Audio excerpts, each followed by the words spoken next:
educação. Então vale a pena. Muito bom com a situação. Olá, este é o programa Em Discussão Convida e eu tenho imenso prazer em receber no estúdio da TV Alesp a deputada Janaína Pascoal, do PSL, e o seu convidado, o professor José Maurício Conte, que é professor de Direito da Universidade de São Paulo. Sejam todos bem-vindos. Bem-vinda, deputada, mais uma vez ao estúdio da TV Alesp. A sua saudação ao convidado. Não, eu fiquei muito feliz de poder contar com a presença do professor José Maurício Conte aqui na TV Alesp, porque eu considero o maior conhecedor de direito financeiro no nosso país. Então, nesse momento de dúvidas, né, até a respeito do significado de alguns termos, eu penso que nós podemos nos socorrer dos conhecimentos dele é um privilégio muito grande. Nosso, né? E do nosso telespectador. Professor, bem-vindo. Muito obrigado, agradeço muito. A Janaína certamente exagerando aqui, que é uma amiga, uma professora, colega lá na faculdade. Também a maior conhecedora de direito penal que eu conheço. Então, cada um na sua área, dando a sua colaboração, estamos aqui à disposição e estaremos sempre. É um prazer estar aqui na Assembleia. Sua primeira dúvida com relação a esse tema que foi entabulado, né? Corte, contingenciamento, vamos por aí? Então, professor, houve essa situação, né, em função dos problemas mesmo fiscais, para evitar cair numa irresponsabilidade fiscal. O governo contingenciou a verba da educação, mas aí alguns integrantes, inclusive do próprio governo, utilizaram a palavra corte. E houve toda uma celeuma em torno do que aconteceu. Eu gostaria, se possível, que o senhor explicasse para nós aqui, para o povo que está assistindo, o que é contingenciar, qual a diferença de contingenciar e cortar, né, de uma maneira acessível, como só os bons professores conseguem, não é? Eu gostaria que o senhor, por favor, nos explicasse isso, porque eu acredito que nós estejamos vivendo alguns conflitos absolutamente desnecessários e evitáveis. Sim, não, em boa parte é isso mesmo, né? É um conflito que eu reputo desnecessário e evitável, porque é uma questão que houve, que é corriqueira, infelizmente, né? Decorre de uma situação que também não é desejável, que é uma arrecadação aparentemente que está se mostrando insuficiente, mas é algo que faz parte da rotina do gerenciamento financeiro da administração pública, né? O que ocorre é o seguinte: toda a administração pública, vou tentar expor no menor tempo possível, né? Ela parte da previsão na lei orçamentária, que é uma lei que tem que ser aprovada para valer durante todo o exercício, ou seja, de 1º de janeiro a 31 de dezembro. Então, ela é aprovada até o final de um ano para valer no ano seguinte. As previsões da lei orçamentária, elas são previsões no sentido de expectativa de arrecadação e elas são determinações de gastos no sentido de definição de onde os recursos vão ser gastos. Então, isto ocorre ao longo do exercício financeiro e quando se aprova a lei orçamentária e se começa a executar, não há recursos para gastar. Os recursos entram e saem. Esse gerenciamento da entrada e saída de recursos para cumprir a lei orçamentária até o final do ano é uma atribuição do gestor principal, que, regra geral, na administração pública, é um comando que fica sob o comando do Poder Executivo. Sim. É de cada gestor em cada poder, mas é essencialmente do Poder Executivo.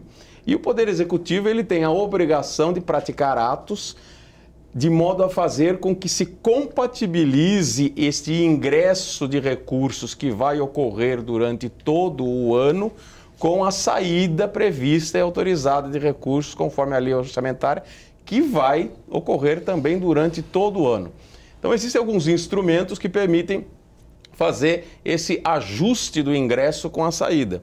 Um dos instrumentos é justamente o que é chamado de contingenciamento, né? Ou seja, você tem uma previsão de uma dotação que é um recurso que vai ser gasto no orçamento no ano todo, mas ele tem que ser gasto de forma adequada, compatibilizado com a arrecadação ao longo do ano. A completude do gasto vai se dar no final do ano. O contingenciamento ocorre quando, no exercício dessa função de compatibilizar a arrecadação com a despesa, se constata que a arrecadação que está ingressando, ela não permite que se autorize a despesa. Senão vai ser autorizado uma despesa sem que exista o correspondente valor arrecadado. Então, o ideal seria que as previsões fossem feitas de forma a não ocorrerem essas intercorrências. Mas a regra geral é que isto não se operacionaliza dessa forma e é comum o uso do contingenciamento, que é a não autorização temporária da realização da despesa por incompatibilidade da arrecadação. Então, existe o valor previsto na dotação, está autorizado, mas durante um determinado período ele não poderá ser liberado porque não há recurso suficiente naquele período. Então, periodicamente, o governo tem que baixar atos de contingenciamento, que são atos corriqueiros da gestão das finanças públicas para compatibilizar esse ingresso com a despesa. Em geral, é comum que, às vezes, os contingenciamentos se transformem em cortes, ou seja, não se autoriza uma determinada despesa e o ingresso da arrecadação acaba nunca se concretizando da forma prevista e aquilo acaba, eventualmente, podendo se transformar numa efetiva redução da despesa que está sendo mencionado. Aí a palavra corte, ela é uma palavra leiga, né? Não é uma palavra técnica. O próprio contingenciamento não é a palavra usada pela lei. A palavra que consta da lei é limitação de empenho, né? Essa é a palavra que a lei usa oficialmente. Então, isto é feito de forma a fazer com que existam esses atos de contingenciamento ou de limitação de empenho que fazem esse ajuste temporário da arrecadação com a despesa. Pode, eventualmente, se transformar no final do exercício num corte, mas o problema é que esse tipo de gestão das finanças, ela é um cumprimento de determinações legais. A Lei de Responsabilidade Fiscal, ela prevê no artigo 9º que, em se constatando que a arrecadação não está compatível com o cumprimento das metas fiscais, com o que estava determinado na legislação, é obrigação do gestor operacionalizar o contingenciamento, a limitação de empenho, para fazer essa adequação, impedindo que se gastem recursos mais do que a arrecadação está permitindo. Então, esses atos de contingenciamento, eles acabam sendo imposições legais da legislação financeira. É corriqueiro, né? É comum, não é o adequado. O adequado seria que o planejamento e a própria lei orçamentária fosse feita de forma a ter uma precisão que não tornasse necessário esses atos. Mas não é o que costuma ocorrer, né? Então, isso acaba ocorrendo de uma maneira regular e corriqueira e pode ou não significar um corte, aí depende da arrecadação. O problema é que, se a arrecadação não for compatível, o corte acaba sendo uma imposição legal também, né? Não há uma possibilidade de você gastar mais do que está previsto, senão você descumpre a legislação fiscal. Deputada, a senhora viu aí que a polêmica está em torno do corriqueiro. Quase sempre, quando há contingenciamento, há o corte, daí essa associação direta. Porque você tem que esperar todo o exercício, verificar se a entrada vai ser compatível para que aquele gasto previsto, né, seja efetivamente feito. Sim. Mas a pergunta que eu ia fazer, professor, é a seguinte: em virtude desse contingenciamento que foi feito, em razão de uma necessidade fática, até porque o orçamento foi feito num governo anterior, nem tem como responsabilizar quem recebeu o orçamento pronto. Houve aí um certo debate para saber se isso seria bom para a educação, se não seria bom. E, na verdade, saiu-se um pouco, né, da discussão financeira, de necessidade, responsabilidade fiscal ou não, para uma briga ideológica em torno da educação. Nós não queremos estabelecer aqui um debate ideológico, eu acho que esse não é o ponto. Mas o senhor, além de magistrado, grande conhecedor da área financeira, o senhor também é professor universitário. O senhor enxerga, na maneira de gestão das universidades, né, públicas, espaço para uma maior economia? Porque o que muito se alegou é que esse contingenciamento, que a princípio não é corte, prejudicaria a educação. E o governo, por sua vez, mostrou que governos anteriores já fizeram altos contingenciamentos e também já fizeram gastos excessivos, quando era interessante criar um discurso eleitoreiro, e que esses gastos não necessariamente refletiram em melhora no nível educacional. Mas a minha pergunta é mais objetiva. O senhor, como professor universitário há muitos anos, enxerga espaço para uma economia maior? Ou verifica que existe desperdício? Se o senhor pudesse repartir conosco essa sua experiência, seria importante. Sem dúvida. Eu vou expor algumas coisas de forma separada, né? Primeiro, com relação ao ato de contingenciamento de recursos na área da educação, é evidentemente que desejável não é, né? Porque é uma área importante, é uma prioridade, e o ideal é que se operacionalizem os gastos da forma como previsto, se possível até aumentar, porque é um gasto que representa uma despesa que, na verdade, a gente até quer classificar como investimento, porque ela dá um retorno muito significativo. Mas, em termos exclusivamente financeiros, o que se colocou em discussão nesse caso foi da possibilidade de se usar, ou alegou-se que se utilizou isso por motivos que não fossem financeiros, como, por exemplo, ideológicos. Os atos de contingenciamento, eles devem ser regulados pelas leis de diretrizes orçamentárias.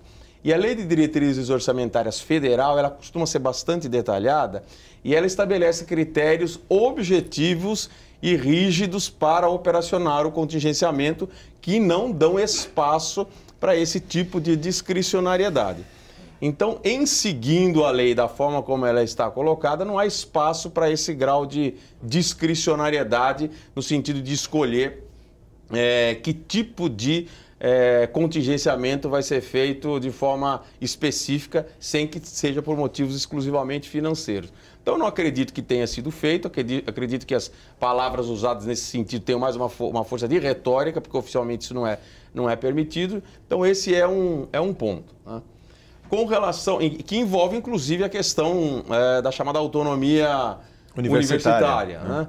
Agora, aí é uma questão que eu acho importante ficar claro com relação à autonomia universitária de gestão e didática que as universidades têm constitucionalmente. Quando se vai promover um ato como esse, que eventualmente usa uma discricionariedade que o gestor não deve ter para interferir na autonomia universitária, está errado. Aí as pessoas falam, né, como circulou nos WhatsApp, mas tem um monte de bobagem sendo feito com dinheiro público na universidade. Pode fazer isso então? Não, não pode. O que ocorre é que isso dentro da universidade tem que ser tolhido pelos meios próprios. É evidente que você não pode usar dinheiro público da universidade para entregar para que seja feita uma tese sobre um assunto completamente inútil e sem sentido. Só que a universidade, o docente, é que tem que exercer a sua função pública de fazer respeitar o dinheiro público e não permitir que isso seja feito. Então, esta é a situação correta a ser efetuada. Quer dizer, não é possível você usar o contingenciamento para poder fazer esse tipo de pressão por uma natureza ideológica, o que não autoriza uma faculdade ou uma universidade a jogar dinheiro fora, jogar dinheiro no lixo, desperdiçando dinheiro. Só que a universidade tem que ter pelos meios próprios e o próprio docente tem que ser responsável de não admitir esse tipo de uso. Isso com relação a esse aspecto, né? Com relação a um aspecto mais geral da gestão universitária como um todo. Toda a administração pública, isso não ocorre apenas no âmbito das universidades, ela hoje no Brasil se mostra muito falha em termos de o que a gente chama de qualidade do gasto público.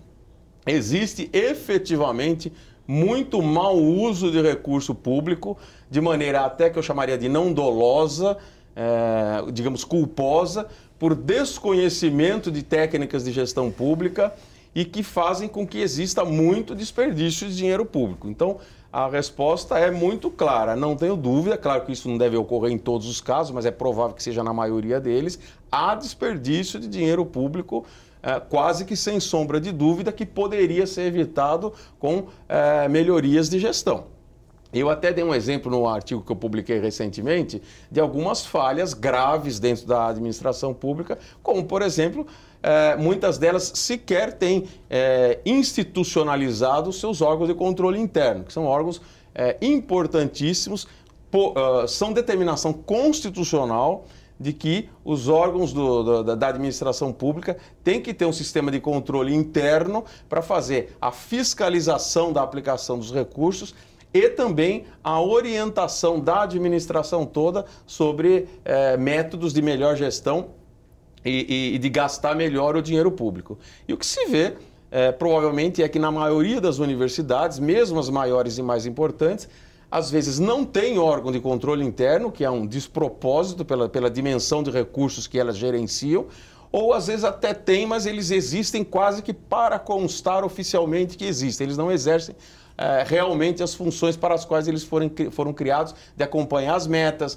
orientar a gestão e de fazer a fiscalização para impedir que o gestor faça mau uso de recursos públicos. Então, esse é um exemplo de uma falha grave que deve permear a maior parte das universidades, não é aceitável e, paralelamente a isso, é evidente que é possível, se houver aí fiscalização e investigação, a identificação de mau uso de recursos públicos, que tanto podem ser mau uso doloso, no sentido de desvio de recursos, como um mau uso pela não aplicação de técnicas mais modernas de gestão e de uma gestão mais voltada para a qualidade do gasto, produção de resultados e coisas desse tipo. De modo que não tenho dúvidas de que há espaço para melhor uso dos recursos públicos pelos dois aspectos, tanto pela melhoria da gestão quanto pela fiscalização de eventualmente mau uso de recursos públicos, né? O âmbito de fiscalização nas universidades, até por conta da autonomia de gestão, ela aparenta ser falha, né? Inclusive, é até bom mencionar esse assunto pelo seguinte, porque a autonomia de gestão universitária, muitas vezes, ou pode estar ocorrendo, de estar sendo utilizada como um escudo contra a fiscalização, né? Então, isso é importante que fique claro. A autonomia de gestão universitária é para permitir que a universidade não sofra interferências externas na sua atividade fim, mas não é para servir de biombo ou de escudo para os gestores fazerem malversação de recursos públicos e usarem essa autonomia para impedir que a fiscalização ocorra nas universidades. Então, esse acho que é um ponto relevante para ser destacado. A autonomia de gestão universitária é um instrumento para as universidades cumprirem as suas funções sem interferência, mas não um escudo para fazer mau uso de recurso público. Inclusive orçamentários, professor, porque se a arrecadação está em queda e não se pode fabricar dinheiro como no passado, provocando inclusive uma inflação que puniria toda a população e não só a comunidade universitária, professores, funcionários e estudantes, como fica? Se a arrecadação está ladeira abaixo, como fica o planejador deste orçamento? Posso acrescentar? Por favor. Tem mais um ponto, o senhor tocou num ponto importante, que é objeto de discussão aqui na casa, né? Houve a instalação da CPI das universidades no estado de São Paulo. E existe aí um embate sobre a competência da Alesp para conduzir essa comissão. Eu, particularmente, entendo que a Alesp não só pode como deve. E muito embora eu não seja parte da equipe que está na comissão, eu ouvi os colegas pontuarem os principais problemas. Um dos principais problemas é o fato de haver vários docentes e até funcionários ganhando acima do teto constitucional, sem nenhum controle, sem nenhuma explicação, sem nenhuma justificativa. E quando, de alguma maneira, questionados ou provocados a explicarem essa situação, eles se negam alegando autonomia universitária. Então, juntando um pouco a discussão que começou no âmbito federal com essa na estadual, a autonomia universitária vai até esse ponto de dizerem, olha, nós não precisamos explicar, porque tem professores aqui que ganham o dobro do governador por força da autonomia universitária. Eu acho que unem aí essas duas perguntas. Eu vou começar pela última e depois até é bom recordar a primeira aqui, que senão eu já esqueci dos exatos termos. De forma nenhuma, isso não tem o menor cabimento. As universidades, por exemplo, no caso de São Paulo, elas são autarquias, né, que integram no orçamento o orçamento do Poder Executivo. Obviamente que elas sujeitam tanto à legislação quanto a todo o sistema de fiscalização orçamentária. Os recursos das universidades paulistas, elas integram o orçamento, portanto estão sujeitos a todo o sistema de fiscalização. Então nós temos o sistema de controle externo, que ele é operacionalizado pelos tribunais de contas, que fazem as fiscalizações e, obviamente, claro que podem exercer todos os seus atos nas universidades públicas estaduais e ficam sujeitos, na palavra final, para o titular do controle externo, que é o Poder Legislativo. Então, o Poder Legislativo ele é o titular do sistema de controle externo, portanto, ele é, obviamente, quem dá a última palavra em termos de controle da fiscalização da administração pública inteira. Isto abrange todos os poderes, que têm muito mais independência do que as próprias universidades, e mais ainda, evidentemente, as universidades, que são autarquias que integram o Poder Executivo. Então, não tem o menor sentido isso daí. A Assembleia Legislativa ela tem instrumentos como a CPI, que aí não é bem a minha área de atuação, mas esses instrumentos permitem que elas pratiquem atos que, obviamente, não têm a menor possibilidade de deixar de fora um órgão que integra a administração pública do Estado de São Paulo. Então, isso daí não tem o menor cabimento. Esses argumentos, eu precisaria, claro, que venham em detalhes, mas, como regra geral, não tem a menor sustentação. Né? São órgãos da administração indireta do Poder Executivo estadual, portanto, óbvio e completamente sujeitos ao controle externo dos tribunais de contas e do Poder Legislativo. E com relação à sua pergunta... A questão do planejamento, como fica o planejador tendo em vista a queda da arrecadação? Que a gente tem que lembrar que o orçamento, três pernas, o PPA, o Plano Plurianual, a Lei de Diretrizes Orçamentárias e a Lei Orçamentária Anual. Isso. Ou seja, se já está consignado no orçamento que vai gastar aquele X, como pode, no meio do caminho, falar agora não dá para gastar mais? Isso é um problema que afeta toda a administração pública, né? Realmente há uma dificuldade muito grande de gestão quando há algum tipo de equívoco nas previsões que não deveriam ocorrer. O ideal é que fosse feito da forma mais próxima da realidade possível. No caso específico, só para constar, das universidades paulistas, existe uma peculiaridade que é própria aqui do Estado de São Paulo. Há uma determinação legal que se renova todos os anos de elas ficarem com um percentual do ICMS. 9,57%. Exatamente, tá bom de memória. Esses 9,57% foi uma forma que foi encontrada aqui pela Lei de Diretrizes Orçamentárias de dar um valor que considerou-se que fosse um método até de favorecer a autonomia universitária, de reservar um percentual do ICMS. Agora isso, e eu já vi isso ocorrer em outros problemas, é uma faca de dois gumes. Sim, porque se a arrecadação cresce, a dotação orçamentária fica com mais dinheiro. Se ela cai, automaticamente também cai. Exatamente. Então, é uma questão um pouco problemática para as universidades, principalmente por seu ICMS, um imposto que ele oscila muito em função da atividade econômica. Não é como o imposto de renda ou outros que mantêm aí uma estabilidade um pouquinho maior. O ICMS ele tende a ter um razoável grau de instabilidade que é proporcional à economia, porque ele é cobrado conforme a comercialização dos produtos. Então, nesse caso específico das universidades de São Paulo, como há essa determinação, essa foi uma escolha política, de entregar esse percentual de ICMS para dar maior autonomia, mas com essa contrapartida de, havendo queda de arrecadação, dá uma dificuldade na gestão, é algo que as universidades elas têm que conviver com isso, né? Porque já aprenderam ao longo do tempo, porque isso está há muito tempo já, professor. Elas sabem que tem uma fonte de arrecadação que tem que se compatibilizar com o ICMS. Portanto, o ideal é que seja feita uma administração responsável que não use esse valor no máximo possível por conta dessa possível oscilação.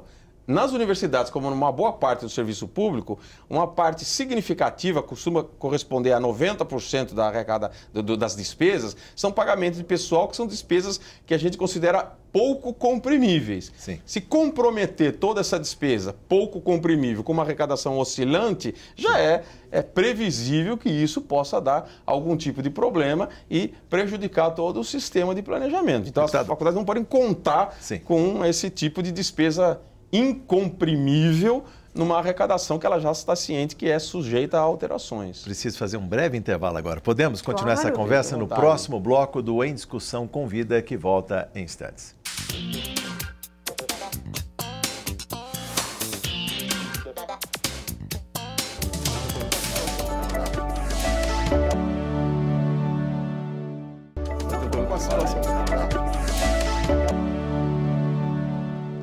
Estamos de volta com o programa Em Discussão Convida, hoje recebendo a deputada Janaína Pascoal, do PSL, e o seu convidado, o professor José Maurício Conte, que é professor da Universidade de São Paulo, das Arcadas, da Faculdade de Direito. Deputada, no intervalo falávamos aqui sobre essa dificuldade, inclusive, de estabelecer números num país que pode ter arrecadação crescente, né? Mas a gente vem vislumbrando nos últimos anos, né? Pelo menos nos últimos 3 anos, quedas na arrecadação. Isso dificulta muito, sobremaneira, né? O planejador, aliás, devemos lembrar que esta casa vota o orçamento público, são 231 bilhões para o exercício 2019.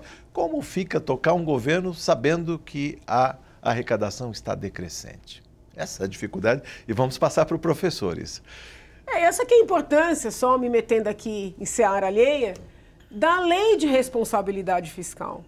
Eu acredito que a lei de responsabilidade fiscal foi uma das maiores conquistas dos últimos tempos. Nós somos modelos, infelizmente ainda, em poucas coisas para o mundo. Mas eu vejo nessa lei um modelo. Sim. Tanto é que a professora... Oh, meu Deus. A professora de Brasília, que rodou o mundo como a mãe da lei da responsabilidade fiscal. Senise? A Selene? Selene. A professora Selene, quando a lei foi publicada, ela deu palestras no mundo inteiro e ela nem é da área jurídica, né? Ela é da área financeira pura e simples, explicando para outros países a importância de ter esse diploma legislativo. Sim. Muito embora alguns países não tenham o diploma, tem a cultura da responsabilidade fiscal. Sim. Nós temos o diploma e, a duras penas, estamos construindo a cultura. O homem, a mulher que está num cargo de poder, precisa compreender que eles não podem tudo. Inclusive em termos de gastos. E isso é importante para que os próximos tenham alguma condição de gestão. Então, assim, preservar essa lei, cuidar desta lei, aplicar, concretizar, é algo importante para todos nós. Sim. E toda hora aparece alguém com uma ideia mirabolante, de gerar ali uma exceção na lei de responsabilidade fiscal. Ainda gastamos mal, se pode dizer, porque imaginemos. O orçamento estava aí, deficitário, o orçamento federal, 139 bilhões, e a última vez que o ministro Paulo Guedes esteve no Congresso, falou em um cheque de 250 bilhões, ou seja, mesmo com lei, professor, ainda a gente gasta mais do que arrecada, ou seja, estamos aumentando o nosso endividamento. Gasta muito mal. Muito mal, não é? Só ver aqui. O que daria para cortar de gasto aqui... Tem dúvida? Eu não tenho a menor dúvida. Quero ouvir o professor também. São vários assuntos para falar, né? Eu destaco aqui algumas coisas. Primeiro, quando nós vivemos muito tempo sob forte inflação. Isso praticamente inviabilizou que houvesse uma gestão razoável e responsável das contas públicas, porque toda a legislação financeira ela é calcada em cima de uma moeda que tem que ter a representatividade de um valor que seja estável. Só em 1994, com a estabilidade da moeda, que se criou as condições e o ambiente para que se pudesse fazer uma gestão minimamente decente das contas públicas. E isso se concretizou de uma forma mais intensa justamente no ano de 2000, com a publicação da Lei de Responsabilidade Fiscal, porque criou-se aí um ambiente em que havia moeda estável e isso se somou a uma legislação mais rígida em termos de limitação de gastos e de atos de gestão fiscal responsável. Verdade das contas públicas. Transparência. Também faz parte, é um dos pilares da Lei de Responsabilidade Fiscal. E então, a partir do ano 2000, é que começaram então a se criar instrumentos e mecanismos de fazer respeitar uma gestão fiscal responsável. Por isso é que eu sempre digo para os alunos que o direito financeiro só começou a retomar a sua importância a partir de 1995, 2000. Né? Então, a Lei de Responsabilidade Fiscal, ela, como foi bem dito aqui pela deputada Janaína, ela é de uma importância fundamental, um exemplo para o mundo e conseguiu-se, desde a sua publicação, fazer com que a lei efetivamente, como a gente diz, pegasse. E ela começou a produzir os seus efeitos positivos. Nos últimos anos é que se observou uma tentativa de desmerecer a Lei de Responsabilidade Fiscal e começaram os atos de tentativa de contornar a legislação fiscal. Aí vem as pedaladas. Começaram a ocorrer. A gente colocou genericamente como atos de contabilidade criativa, que envolveram todos esses apelidos como pedalada e outros, porque havia claramente uma política deliberada de não concordar com uma gestão mais responsável, talvez fosse a palavra correta, uma gestão mais contida das contas públicas, e a ideia era de que o gasto deveria ser priorizado, independentemente de compatibilidade com a arrecadação, e então para isso se ocorrer e se operacionalizar, a única maneira que se via era de contornar as proibições da Lei de Responsabilidade Fiscal. Ou também, que também foi um fato que se observou nesse período, de ser conivente com as leniências dos órgãos de fiscalização que davam interpretação ou concordavam com interpretações altamente flexíveis e com isso começou-se a criar um clima de prejuízo, de desmerecimento da Lei de Responsabilidade Fiscal. Isso gera efeitos, o mercado sabe disso, as pessoas percebem isso, os efeitos econômicos começam a aparecer e acabou dando o resultado que se viu, né, de um prejuízo às contas públicas que até acabou redundando na própria queda da presidente por motivos fiscais. Né? Eu tenho uma outra dúvida, posso encaixar, professor, que é com relação à Lei de Responsabilidade Fiscal. Digamos que um município, ele tem, pela lei orgânica, que gastar 25% do orçamento com educação. Se ele vem a gastar 24,99%, ele tem as contas rejeitadas no Tribunal de Contas, pode ter a avaliação negativa numa Câmara Municipal, ele perder mandato, ser processado. Essa verba carimbada que obriga a gastar, por exemplo, no caso do orçamento do Ministério da Educação, 149 bilhões. Como é contingenciar? Se ele não gastar aquilo que está carimbado, como fica? Então, foi muito bom ter perguntado, porque esse foi um dos equívocos graves que foram feitos nas interpretações desses atos de contingenciamento. Porque se confundiu o conceito de vinculação com o conceito de despesa mínima obrigatória com as questões orçamentárias de execução que redundaram no contingenciamento. E as coisas são separadas e não têm relação uma com a outra. Então, isso foi uma confusão que foi feita, obrigado pela oportunidade de esclarecer. Uma coisa é vinculação.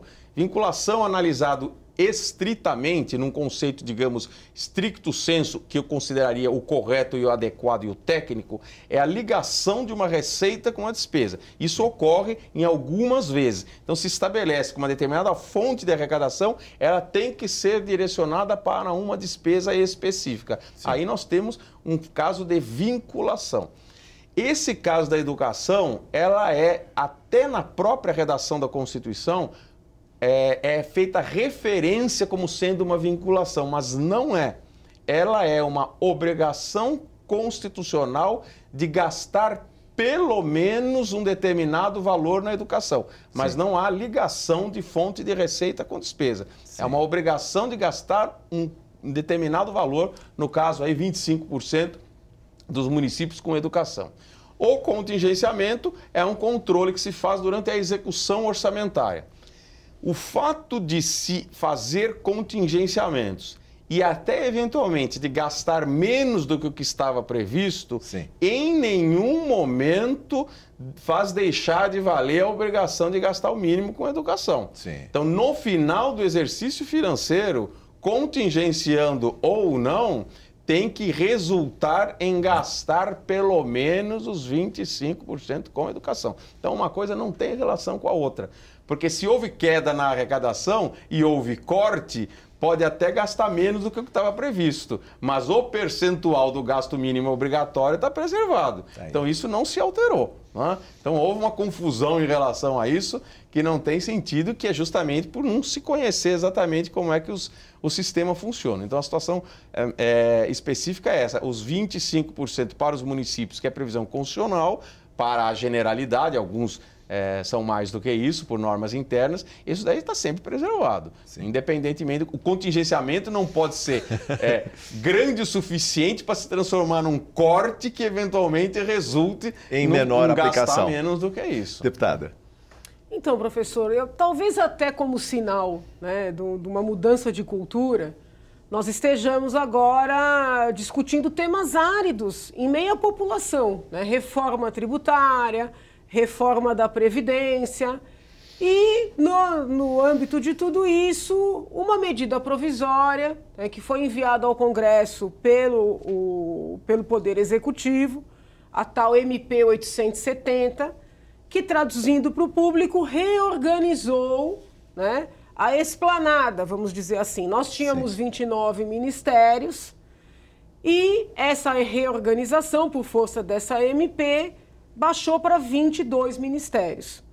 Primeiro, como uma maneira de contenção de gastos, né, de redução de gastos, uma maneira de otimização da gestão, porque tantos ministérios sequer eram necessários. Sinergias, né? Sim, porém nós estamos aí há alguns dias da MP perder o seu valor ou caducar, como se costuma dizer.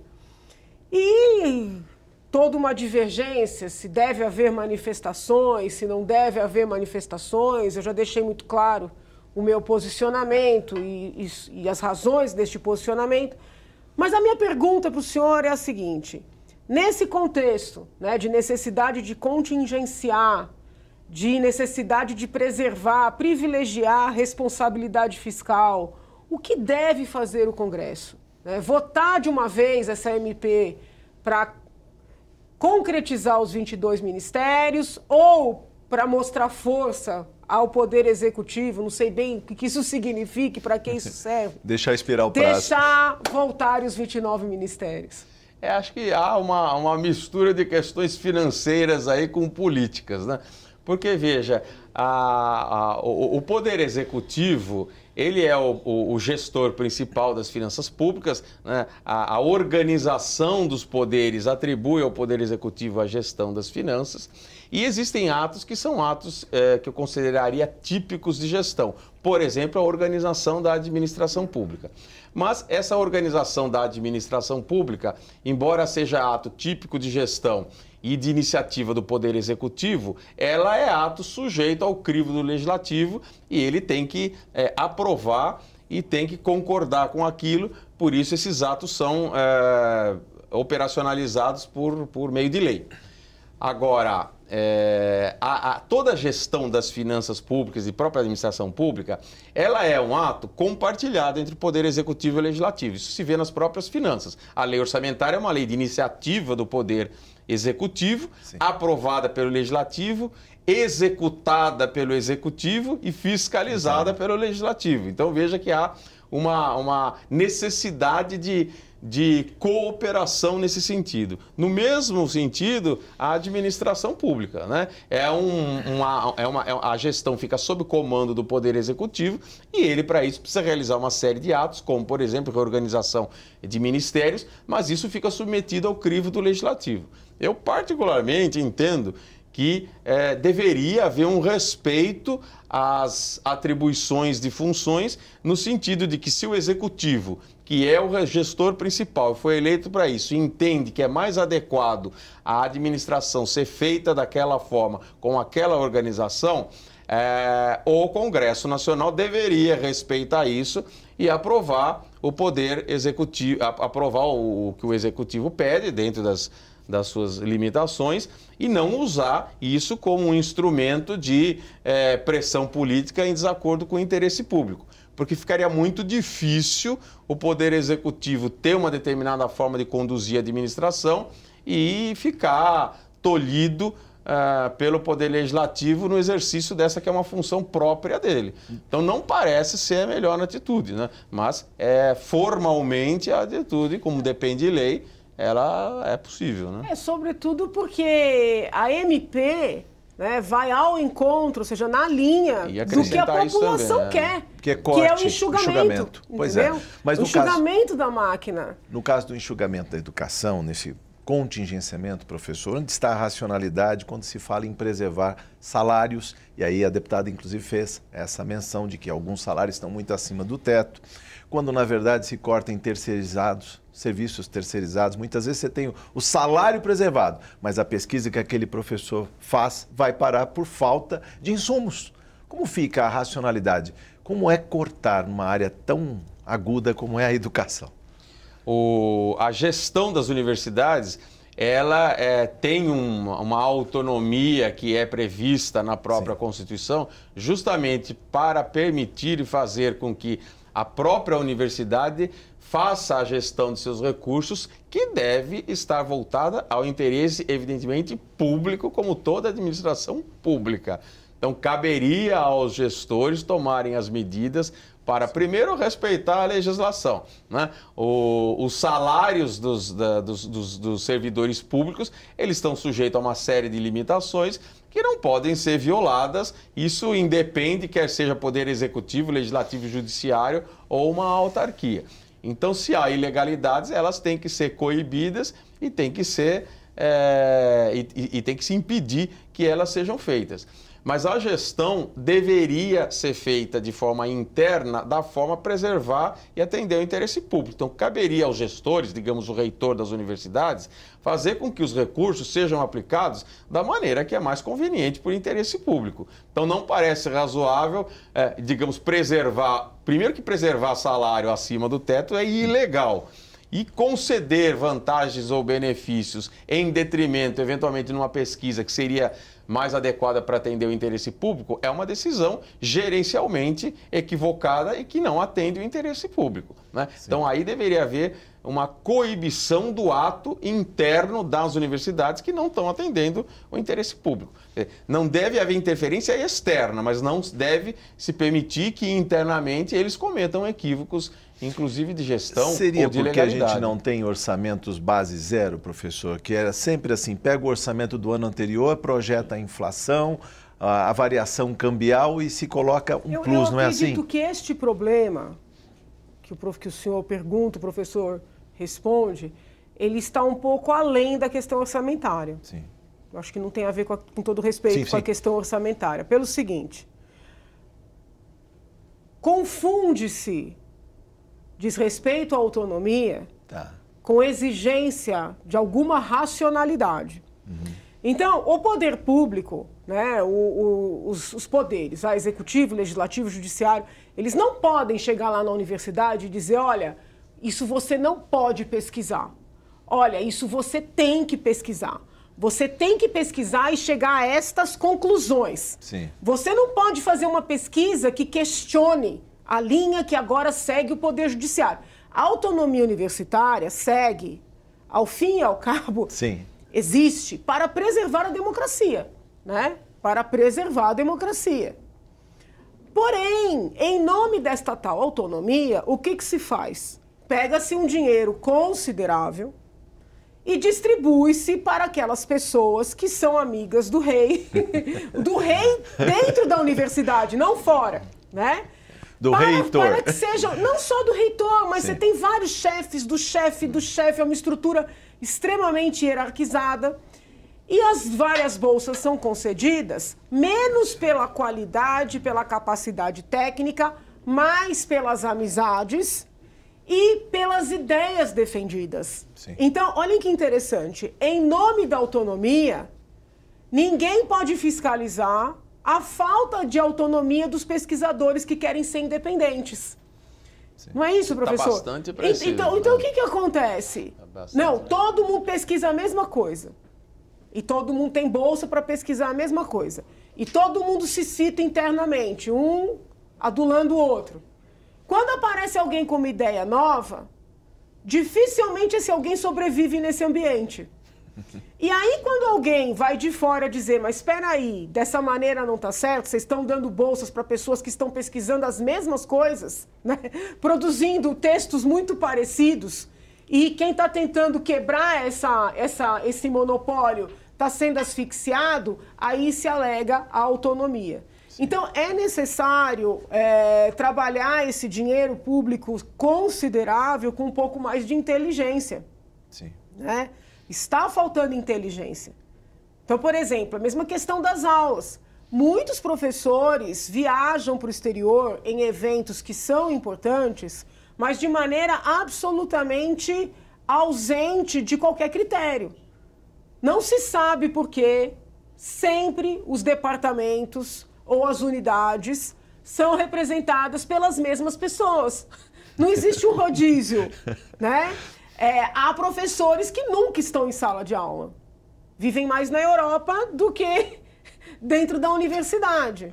Então, isso está fora da autonomia universitária, entendeu? Sim. Não sei se o professor concorda. Eu diria que é um mau uso não é que está fora da autonomia universitária. Quer dizer, a autonomia universitária está sendo mal usada. Está mal utilizada. Está sendo mal utilizada. Então perceba que isso aí... É um escudo. Por melhor que seja o orçamento, por melhor que seja o orçamento, essas questões precisarão ser enfrentadas. Sim. Ocorre como no poder público, essas viagens. Por que essa gente viaja tanto? Eu não entendo.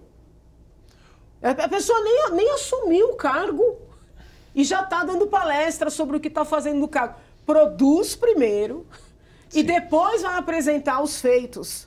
Então, é muita viagem com dinheiro público, mais o salário, mais as diárias, que eu acho que é algo que nós teremos que repensar. A chancela é difusão cultural, internacionalização do Mas trabalho você tem que ter material para mostrar, sim. Entendeu? As pessoas não têm o que mostrar. Nem tomaram posse nos respectivos cargos e já estão palestrando sobre os respectivos cargos. Primeiro produz, aí você tem o que mostrar, aí você viaja. Porque é muito dinheiro público sendo gasto, é o salário. Sim. Cada vez que se viaja tem diárias, que por mim tinha que cortar todas, você já ganha o salário, não tem que ter diária.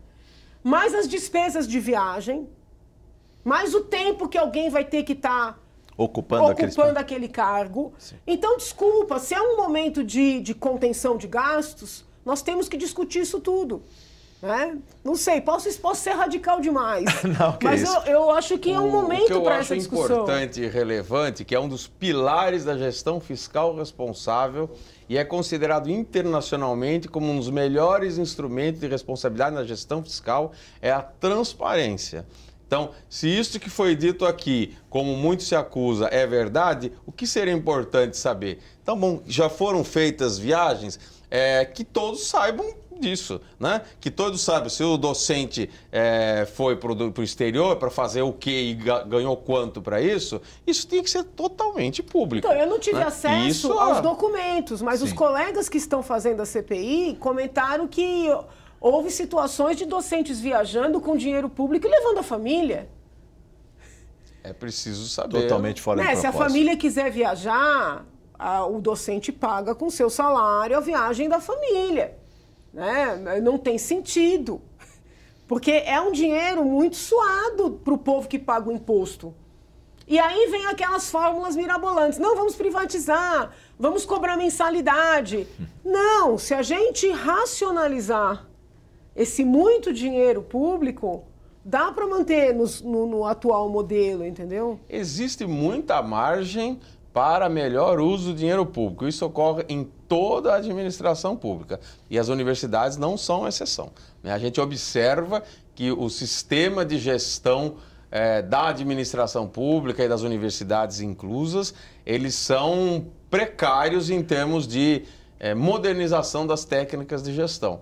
Então, é absolutamente certo e seguro que um aperfeiçoamento na gestão vai melhorar muito isso daí. E entre essas medidas está, por exemplo, no âmbito da fiscalização, a transparência. Esses dados todos que estão aparecendo, por que eles não são públicos? Né? Por que não se coloca no site, na internet, todo o recurso que foi pago, todas as diárias que forem pagas? E, professor, qual foi o objetivo? É momento de discutir isso também, porque quando as arrecadações são crescentes, se vai fazendo cheque, pagando e ninguém vê.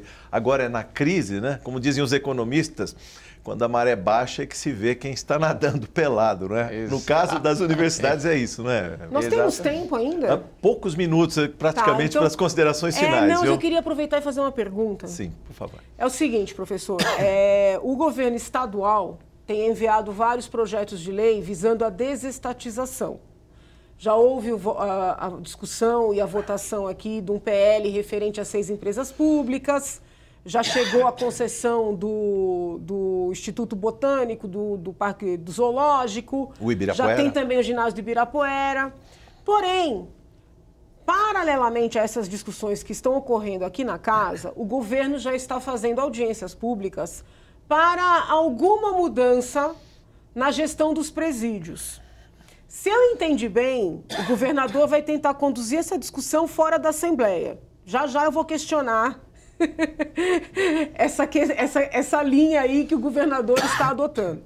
Mas eu lembro que quando eu tirei a minha licença para assumir o cargo aqui, o senhor estava montando uma disciplina para tratar do sistema prisional e também essa racionalidade administrativa. Nós precisaremos de um outro programa para debater isso de maneira detalhada, mas o senhor tem uma posição relativamente à privatização dos presídios? Existe, assim, uma ideia inicial favorável ou contrária? Se puder dar uma dica para a gente. Olha, a disciplina já está em andamento, né? Todas as sextas-feiras de manhã lá na Faculdade de Direito nós estamos discutindo o tema, porque justamente é um assunto muito pouco explorado, que envolve uma grande quantidade de recursos, envolve uma questão social muito relevante, que é a questão dos encarcerados, e esse assunto está em debate, estou ouvindo e estamos lendo os textos, não tenho ainda uma opinião formada a respeito desse assunto, mas do pouco que nós já pudemos apurar, o que se observa é que a gestão exclusivamente pública, ela apresenta uma série de deficiências. Mas existem algumas questões que não permitem, com a adequada, com o adequado benefício, que ela seja totalmente privada. Então, o que está aparecendo, o que está se vislumbrando como algo mais razoável seria alguma coisa intermediária, no sentido de como a gestão penitenciária ela abrange uma multiplicidade de atos, né, e de projetos e de ações. É bem provável que o ideal seria que uma boa parte delas possa ser atribuída para a iniciativa privada e outras não. Né? Então há uma provável convergência nesse sentido. O que se parece, por hora, embora não tenha opinião formada, é que nenhum dos dois sistemas de extremo ele está apresentando resultados satisfatórios. O do poder público, porque ele gera uma despesa maior do que devia, e o do poder privado, porque ele lida com situações que não são adequadas de entregar para o setor privado. Pode gerar distorções. Então é mais ou menos essa situação. Assunto para um próximo programa, já não há mais certeza. tempo, viu? Só o agradecimento aí da deputada ao professor. Já fica o convite. Perfeitamente. Percebam que há muitos temas. Com certeza a Assembleia vai ter que enfrentar essa questão e nós precisaremos contar com seus conhecimentos novamente. Será uma satisfação, todas as vezes que precisar, estou à disposição. Muito obrigado, professor. Volte mais vezes. Muito obrigado, deputada Janaína Pascoal. Que foi um prazer conversar Alesp. com vocês aqui. Que Muito bom. obrigado. O programa Em Discussão Convida fica por aqui. Este programa e toda a programação da TV Alesp você vê, revê e compartilha na página do YouTube. Muito obrigado por sua audiência. Até a próxima oportunidade.